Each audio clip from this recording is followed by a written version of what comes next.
As seasons shift and winter slowly melts into spring, my mind gets busier with thought. I think about life, how it changed over the past 3 or rather 10-15 years. There have always been two sides of me. One I showed to everyone around, the outer defense side, active, confident, ambitious, unable to ever sit still. And another side that craved a soft and peaceful life, the depth of love and emotion, the stability and feet firmly placed on the ground, but unable to afford it due to fears of being perceived as a failure. I always said yes to everything and everyone because if I said no, I'd become a disappointment, right?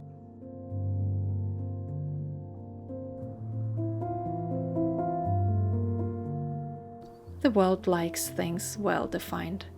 You're either productive or lazy, either success or failure, either confident or weak, proactive or infantile.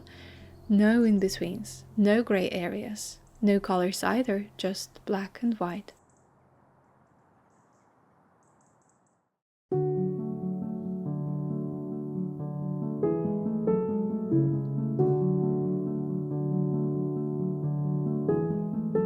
I hid my highly sensitive nature under a mask of ambition, moved to a big city at a young age, wanting to get away from life I had before. I loved it, don't get me wrong. That city played the big role in my growing up. I thought if I work hard, do more, become confident to the level that bordered heartless, I'd be able to get anything in life.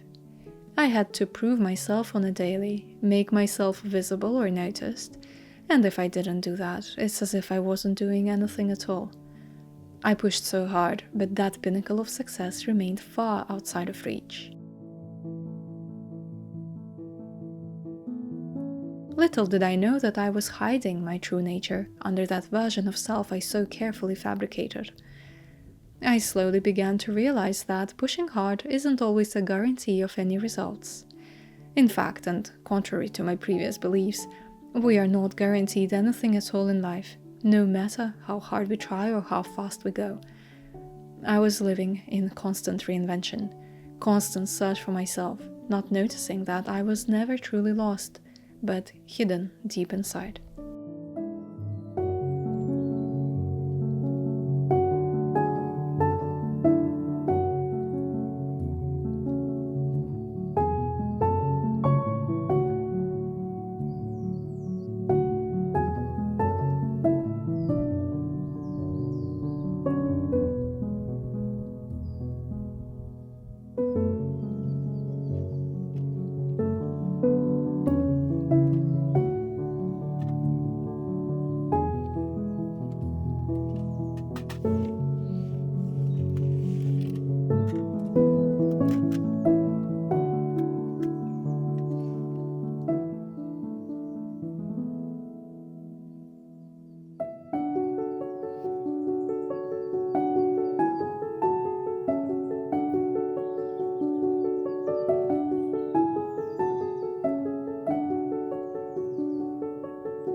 Hi, I am in my secret garden.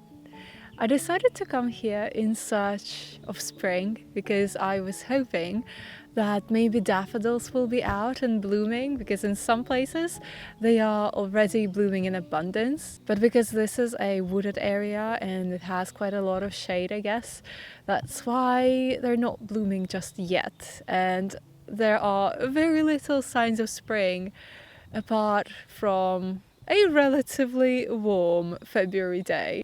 It's actually been raining and super windy for the past few days, and I haven't been going out at all, and today is finally the day when I decided to go out, take my watercolors with me and finally paint outside. I missed it so much. The entire winter I haven't painted outside because the winter has been quite dreary this year, I must say. So today I'm gonna enjoy a mild day and finally paint something.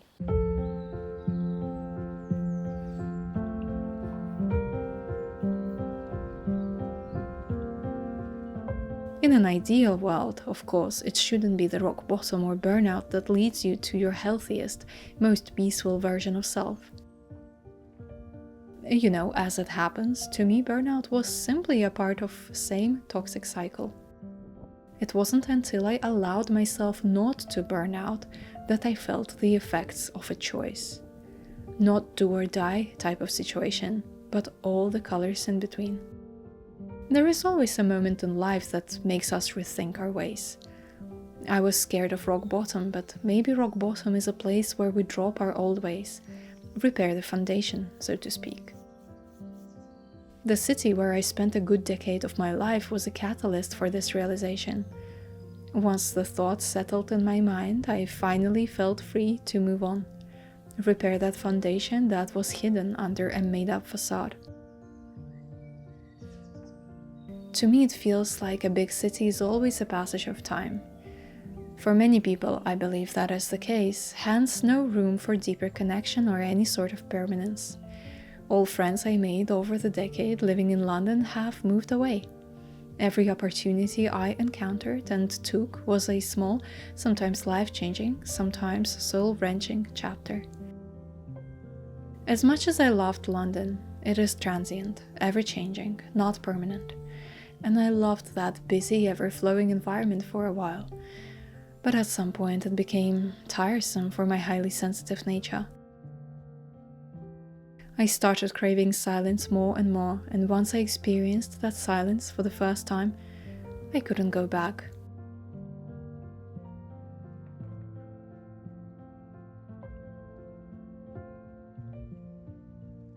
Is life perfect now? Am I happy? Am I the best version of myself? Well, no, because remember, it's not about one or the other. But I am everything in between. Sometimes life is amazing, sometimes not. Sometimes I'm happy, sometimes I'm incredibly anxious and sad. Sometimes I am my best self, sometimes I am the worst. The point is, I am everything in between, and I am learning to accept every single part of being. As Confucius said, our greatest glory is not in never falling, but in rising every time we fall.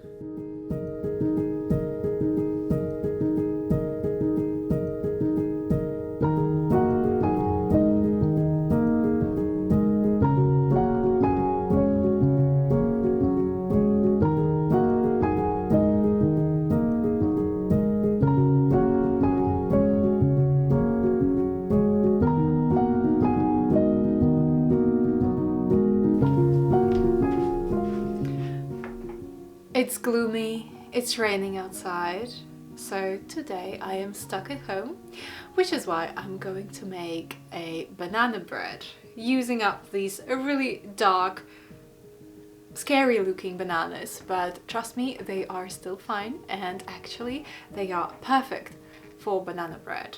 I used to really love eating bananas. I ate them on a daily, but I don't anymore, so they go to waste every time I buy them. So to prevent that, I usually either make pancakes or banana bread. But I'm not gonna make a simple banana bread, I'm gonna make a pistachio banana bread. In the world that is so obsessed with pistachios, at least we are here in the UK, and it's pistachio everything nowadays. And I must say, I loved pistachios before that, okay? But this current obsession did give me some new ideas to try. So let's go ahead and save my bananas as well.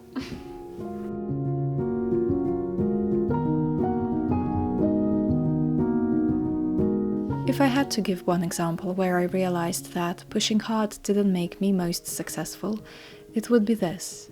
When I was a child, I dreamt of becoming a musician. I was always very creative and was excited to explore that creativity further. The classical music school turned out to be a highly structured, competitive environment where I didn't strive. I tried, and that's where the mask got put up, but I lost all my confidence and in turn lost all my desire to be a musician. I was naturally good at music, but the need to perform only made me do what's necessary to meet a certain criteria, without fulfilling the need for creativity. I am grateful for that experience, but it made me realize that creativity, success, and achievement come in many different forms. It may look as something structured for some, but for others it may come in a form of expressive freedom. Finding other ways to express myself, discovering what works for me, failing, rising up again, became my way to fulfillment.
The banana bread is in the oven, the sun came out, and I have about 50 minutes to spare, so I thought I will chat with you in the meantime.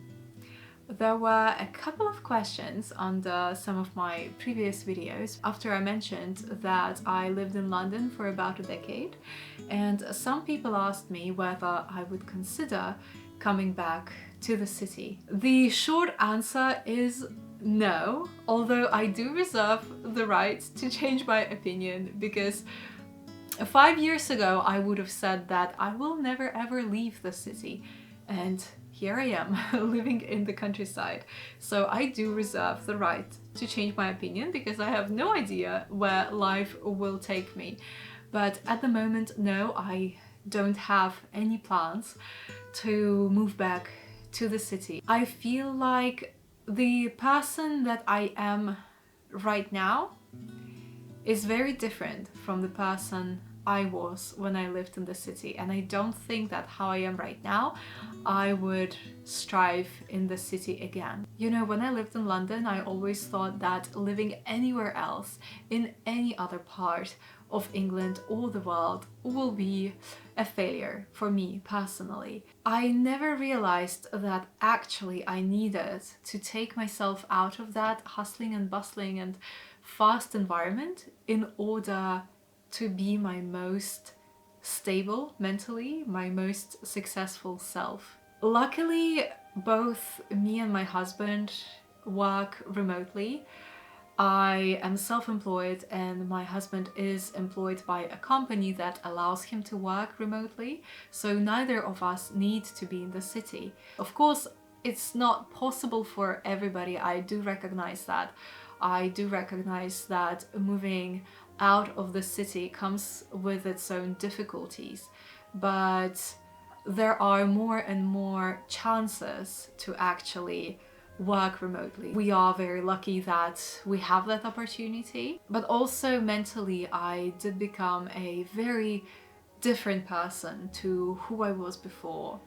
I should say I became less impulsive and less aggressive and less anxious as well. I am a naturally very sensitive and a very anxious person, and I noticed that living in the countryside actually made me the calmest that I've ever been, but also it made me most productive that I've ever been and most creative that I've ever been. I made more friends living in the village than I did in London.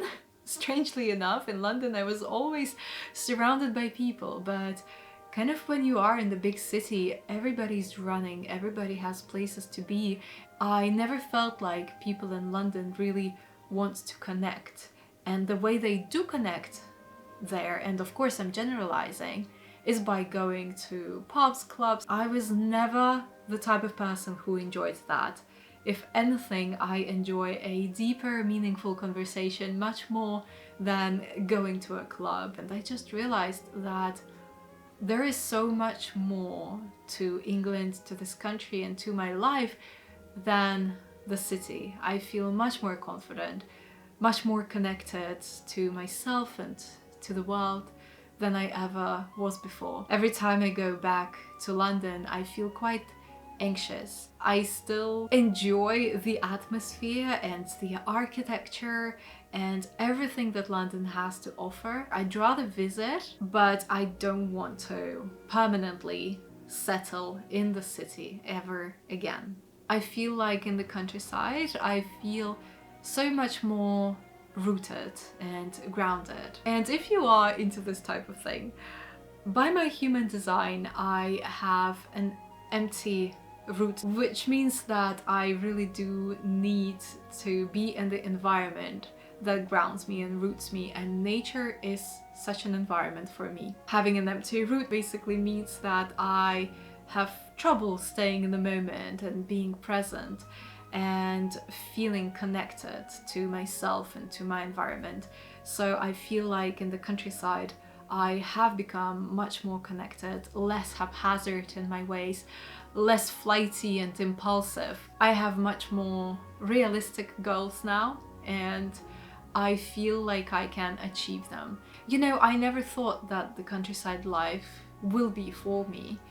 In fact, when I was a child, I always kind of disliked nature and countryside because I am quite squeamish when it comes to bugs, but also because I was taken to the countryside to do some weeding when I was little, and I hated the activity, so I never thought that I will enjoy being in nature. I don't really do much weeding nowadays, so maybe that's why I love countryside, who knows? But this is a very silly reason. I will see where I will end up. I don't consider that this particular place where I'm living is my permanent home. I mean, after all, I am renting as well, so it's definitely not my permanent location. I will see where I will end up, but I am very, very excited to see what life brings. I think the banana bread is supposed to be ready in a couple of minutes, so I'm gonna go and check on it. Look at that. This is literally 10 minutes later. 10 minutes after I recorded the sunny bits, and I'm not even exaggerating. So here's another point about living in the countryside. The weather changes much faster. London might not be stable mentally, but it is more stable when it comes to weather. It's a little bit warmer as well, but this is our reality here in the countryside, and I actually live in a mild area, so there we go.